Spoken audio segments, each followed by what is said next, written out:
In this video we are going to take a closer look at the chapter approved Arks of Omen GT mission pack, as well as diving back into the impact of the recent points changes. In the first part, we will go through all the relevant rules in the new GT mission pack.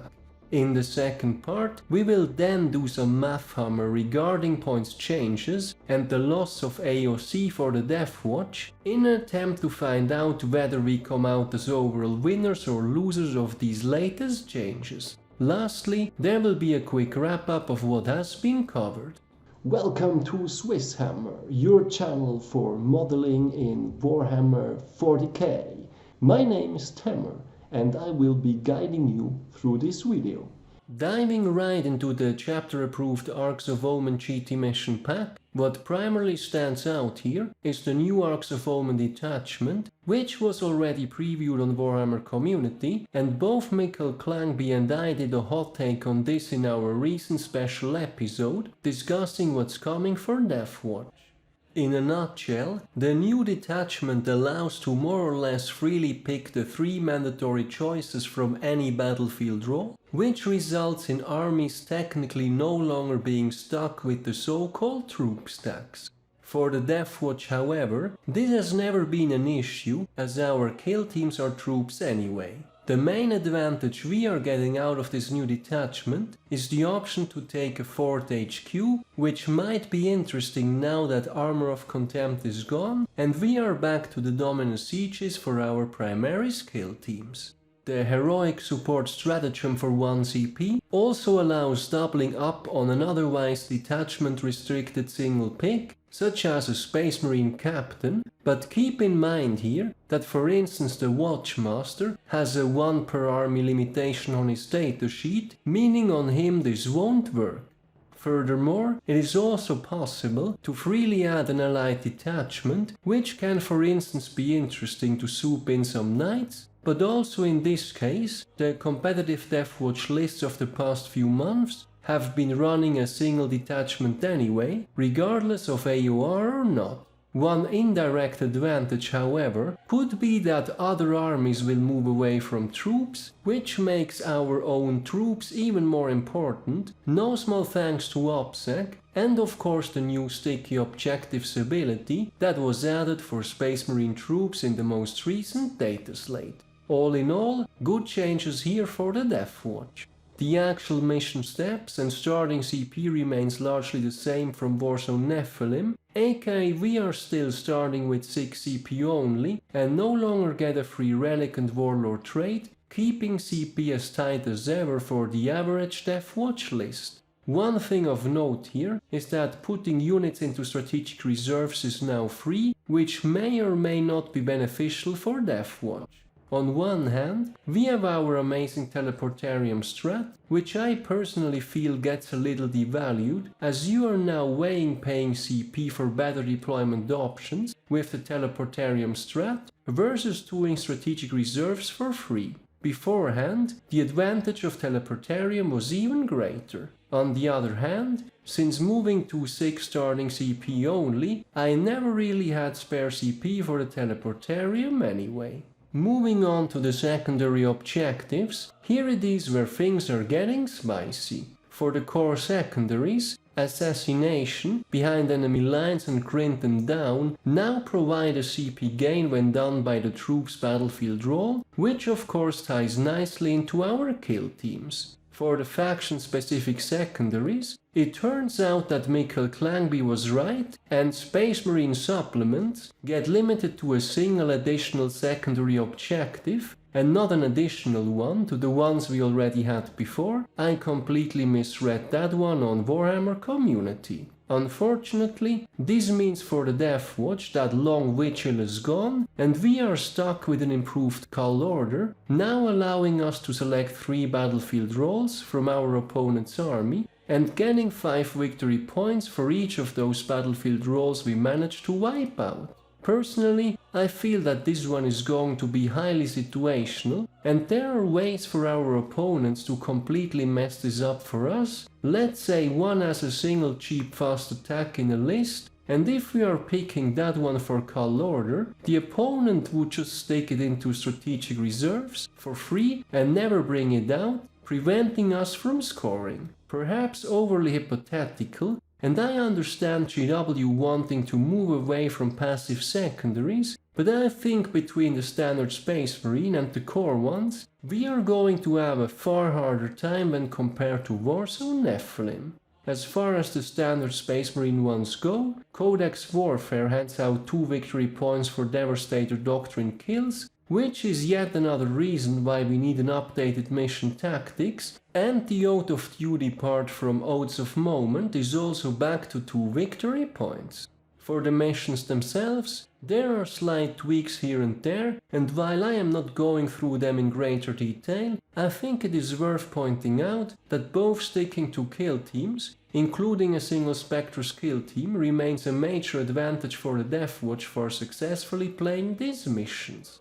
All in all, I think Deathwatch is unnecessarily missing out on secondaries here, but both our kill teams counting as troops, as well as the new sticky objectives, are going to work in our favor. Furthermore, being able to put something in strategic reserves for free might also help us now that CP potentially remains too tight to make good use of our own teleportarium stratagem. More of a band-aid for our outdated and costly stratagems though.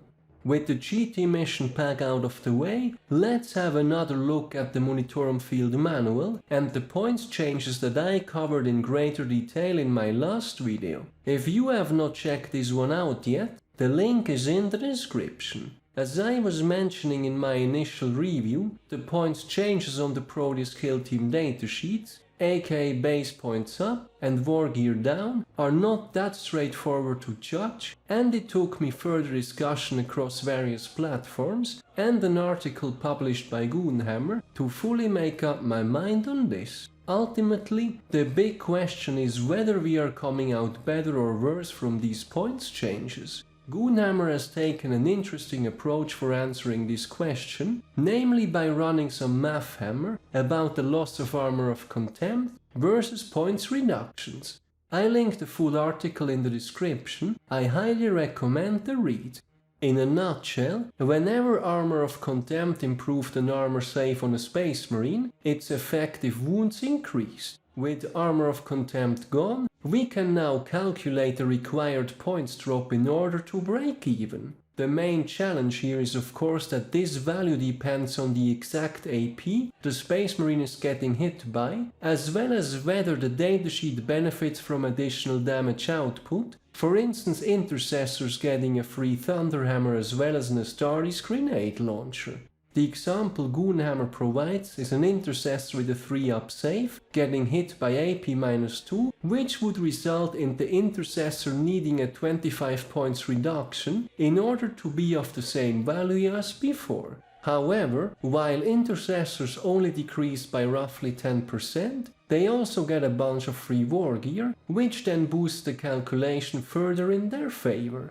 The main takeaway here for Deathwatch is that in order to calculate the values for our own datasheets, models with a 3+ armor save would require a 33% decrease in points versus AP-1, 25% versus AP-2, and 20% versus AP-3. The values for a 2+ armor save, aka Terminators, would be 50, 33, 25 respectively.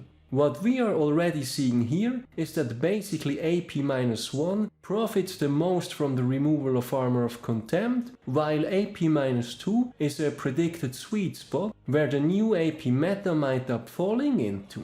This also means that we are looking for a points reduction of roughly 25% on 3+ armor save models in order to break even clearly enough in the majority of cases. For our primary skill teams, the Indomitor one with both Boltstorm Aggressors and Plasma Inceptors is the clear winner here, ranging roughly from 28 to 30% discounts depending on the exact compositions. This is then followed by a forest kill team with Outriders, which ends up in the 24% range of discounts, including the free war gear. For both the forest kill team with Hellblasters, as well as the Spectre's kill team, the benefits are smaller, with around 12 to 17%, which is clearly below the required average. For the Spectre's kill team, however, these required values greatly change depending on whether eliminators can make use of their camo cloaks, in which case the benefits from Armor of Contempt become severely lower. I think the important takeaway for the Spectres is whether it is worth switching a 5th eliminator for an Incursor with Haywire Mine, and the answer here is that it depends largely on camo cloak and how you intend to use that combat squad in the first place. Now, moving on to what brought me running these calculations in the first place, the Proteus kill team. For the Deathwatch veterans, any previously points-costed loadout paired with a Storm Shield is a winner, as Storm Shields were never affected by Armor of Contempt in the first place, and their value has now arguably gone back up now that AOC is gone. Storm Shield and Power Weapon is already a narrow win with a 4% points discount, while Power Fist and Combi Weapons win the most. The exception here is Storm Shield and Thunder Hammer, which would draw even in points, but that loadout is not advisable, as you don't want to assign wounds to such an expensive weapon. Furthermore, and perhaps a bit surprisingly, the only heavy weapons that break somewhat even in this comparison are the Infernus Heavy Bolter as well as the Missile Launcher, ending up at a 23% discount, roughly around the average, while for instance frag cannons only offer a 10% discount. For the veteran bikers, they straight out lose with a 6% points increase and the removal of Armor of Contempt, and if you were planning to bring them as their own squad, lack of core, OPSEC and infantry keyword aside, no amount of stacking of war gear on the sergeant will ever make them break even. This means that firstborn infantry bike combat squads are dead, we are better off running the Outriders variant now. There is however still the use case of adding a single veteran biker to a Costello or Clangby style kill team, to which I will get in just a moment. Along those same lines, Vanguard veterans with Storm Shields and Lightning Claws are slightly up, running Power Fists would give them a roughly 6% discount, while the 5% discount on running them with Heavy Thunder Hammers is negated by the loss of Armor of Contempt. Moving on to the Terminators, here the answer is that Stormbolter and Power Weapons are a straight 6% loss, not even counting Armor of Contempt, while Power and Chain Fists fail to make up for the lack of AOC as well. The only heavy weapons roughly making the average required savings are Assault and Plasma Cannon, with 34% savings each. The big winner here is of course the Thunderhammer and Storm Shield loadouts, not only unaffected by AOC, but also getting a 19% discount on top. And yes, I know you guys wonder about Hammer, Shield and Cyclone Missile Launcher, and my answer is this. If you are looking into primarily running them into close combat, the Cyclone Missile Launchers are not worth it. If you are however looking to build a primary ranged kill team with CMLs, you might as well slap them the Thunderhammer and Storm Shield on, simply because the Stormbolter plus Power Weapons or Fist loadout has been made horrendously bad in terms of benefit per points ratio. Then last but not least, both the Costello and the Clangby style Proteus kill teams are largely unaffected, with the Costello kill team going down by 1% in cost and the Clangby kill team going up by 5%.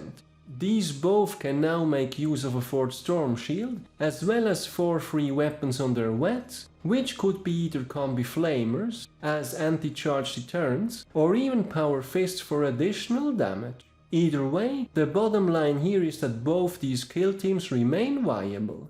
Ultimately, such calculations run on average numbers, and it would be a mistake to take everything here at face value. Personally, I think the important takeaway here is that Indomitors with Plasma Inceptors and Aggressors, as well as 40 skill teams with Outriders, benefit the most, though we definitely want to bring back the Dominus Sieges, as well as additional layers of defense, like the Feel No Pain save and preferably a Chief Apothecary. Furthermore, the Spectre skill team remains essential to play the missions well, and the points drop is good enough, especially when camo cloaks are involved. Furthermore, as far as the Proteus skill team goes, anything with a storm shield is the big winner, while unfortunately many of the other loadouts have been getting the short end of the stick. However, some of this can be compensated for by mixed units compositions and hiding unfavorably priced heavy weapons behind more affordable storm shield wets. My recommendation here is to stick to the Costello and Clangby style kill teams in the first place, as these are also unaffected by mission tactics that may or may not get fixed. All in all, I think that Deathwatch is being left with a mixed bag here. The Arks of Omen detachment, kill teams counting as troops, and the matter of sticky objectives is clearly working in our favor. On the other hand, we might have a harder time picking strong secondaries, and the removal of our Army of Renown and the further weakening of faction-specific benefits are likely to make this an uphill battle. As far as the points goes, while it is difficult to run the exact numbers here, I think we can safely say that there is a competitive option left for each kill team, and this is especially great for the 40 skill team, which had pretty much disappeared from the meta. I will of course keep a close eye on any Deathwatch tournament development with the new set of rules, and I am already well advanced into updating my own personal list, which I will be sharing in an upcoming video. To wrap things up, over the course of the video, we have looked at the release of the chapter-approved Arks of Omen GT mission pack, as well as digging once more into the Monitorum Field Manual points changes. For the GT mission pack, the important takeaway here is the new Arks of Omen detachment, which allows us to run a 4th HQ, and we might get some indirect benefits by mainly sticking to our kill teams in the troops battlefield slot. Unfortunately, the long Witchell secondary is gone, and we are now stuck with an improved Cull Order, though I think this one will remain niche at best.